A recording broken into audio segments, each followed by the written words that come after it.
of the Rings franchise has been around for decades and has had video games released in a number of different console generations. Today, we'd like to take a look through every video game that associates itself to the Lord of the Rings trilogy on Second Breakfast.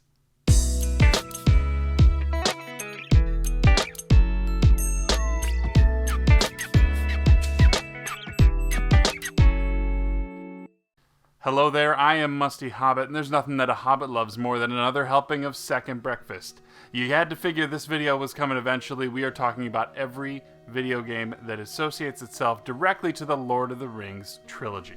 Now, I'm going to make a couple small exceptions here, just to lay some ground rules. Shadow of War, Shadow of Mordor, you're out. You are not directly tied to the trilogy. At the same time, games related to The Hobbit, we'll save those for another video. But Lord of the Rings Online, I have no experience with the MMO, so I am going to omit that from this list. But we have a lot to go through, at least 20 years worth of games, and we are going to start with the Super Nintendo and J.R.R. Tolkien's Lord of the Rings Volume 1. It's usually a bad sign when a game marked Volume 1 doesn't end up getting a Volume 2, and that's the case with the Super Nintendo release from 1994. Playing this game solo isn't really ideal, as controlling multiple characters, the intention really here was to allow the use of the multi-tap and allow up to 6 players to each control a different member of the Fellowship. It's really unfortunate that this didn't sell well, as I would have liked to see something like that actually work. But things would certainly turn around when word surfaced the trilogy would be realized in movie form, and that leads us into the games that started to come in the early 2000s. Now, before EA got their hands on the franchise, the first installment here is actually based on the original book. So you're focused mostly here on Fellowship of the Ring itself. This opens up a lot of the venues and characters, especially early on, that were omitted from the movie iterations. So you'll see places like the Barrow Downs. You get to meet Tom Bombadil and Goldberry along the way. Now, at first glance, this one seems a bit out of place, maybe due to the lack of movie presentation, but it's a nice third-person action title that does well to shine, even without that extra coat of paint.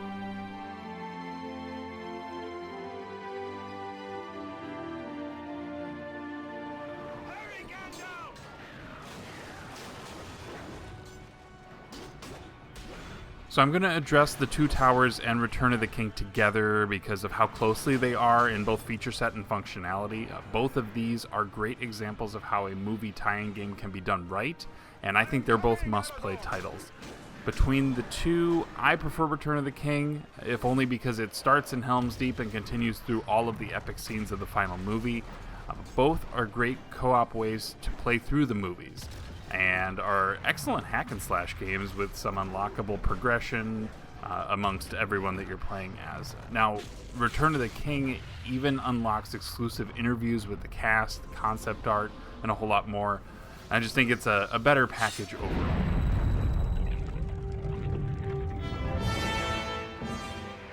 Well, Elijah's a pretty good gamer. The best player would be Elijah. Well, this is where I get to pat myself in the back.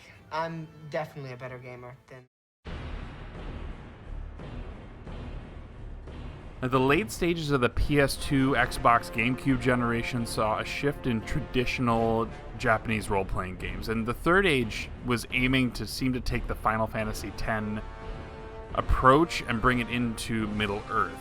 So with what is effectively Middle-earth's B-team, a Gondorian, an elf, a ranger, a dwarf, and a couple others, this turn-based RPG has you expanding your abilities while crossing paths with some of the major players from the Fellowship, facing off against some iconic enemies, Oliphants, and even the Eye of Sauron itself.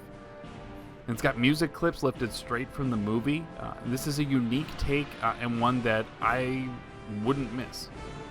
It's also worth noting, the GBA port of Third Age actually plays out more like a Fire Emblem game, so if that's your jam, this might be one for you.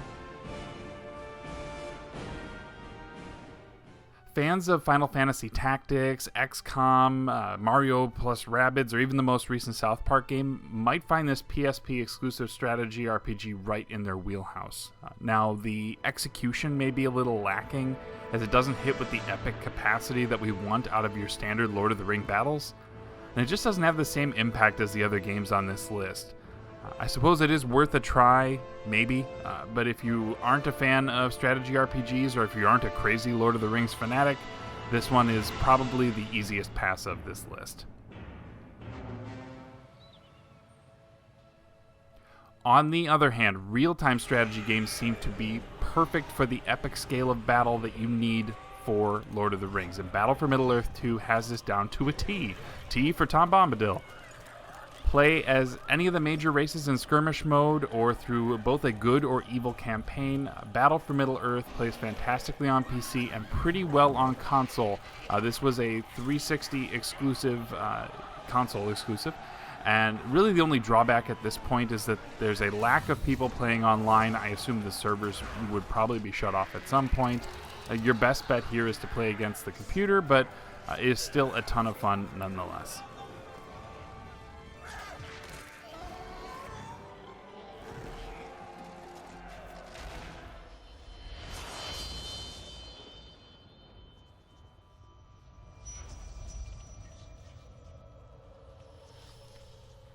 Pandemic really hit its stride with the release of Star Wars Battlefront on the PS2 and Xbox, so with the expanded capabilities of online play, a Battlefront clone taking place in some of the iconic locales of this franchise makes a ton of sense. Much like Battlefront, you can take control of heroes on the battlefield with their own expanded movesets and powers. Now, I'm not going to say this is a perfect game, and there are some people who aren't a fan of the manual targeting, but if you enjoy that style of multiplayer with the class-based combat, it's an interesting way to experience Middle-earth.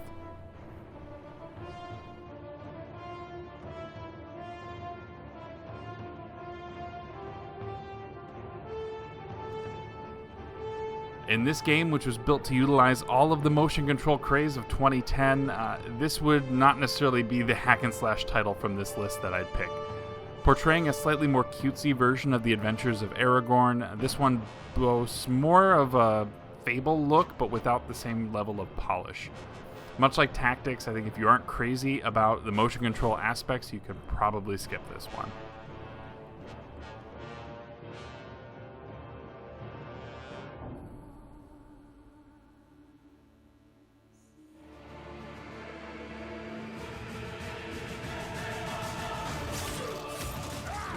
A full-fledged co-op action RPG was something that seems tailor-made for this franchise. Taking place during the events of the trilogy in a different region of Middle-earth, this M-rated game has you hacking and slashing your way through hordes of orcs as one of 3 original characters. And this was actually this was the first of the series to sport an M rating, certainly opening the door for 2014's Shadow of Mordor and 2017's Shadow of War. Overall, I think this is a great title and definitely worth the playthrough. Also, if you really dig unique collector's editions, Snowblind offered an Arrow Quiver and art book with the PS3 or Xbox 360 collector's edition in the States.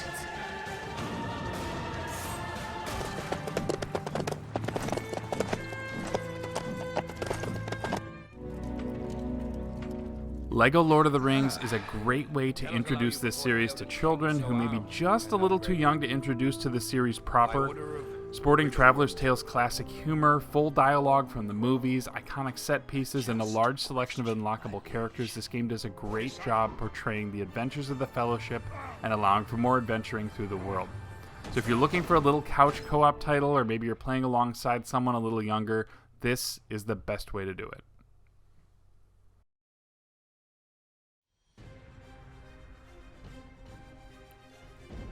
Generally speaking, the MOBA genre hasn't ever grabbed my attention, but if you took Dota and added on a Middle-earth makeover with some of the most iconic heroes of Tolkien lore, and you're moving in the right direction. This is available on download via PC, PS3, and Xbox 360, or physically on PS3. Guardians of Middle-earth gives us our chances to pit our favorite heroes up against each other.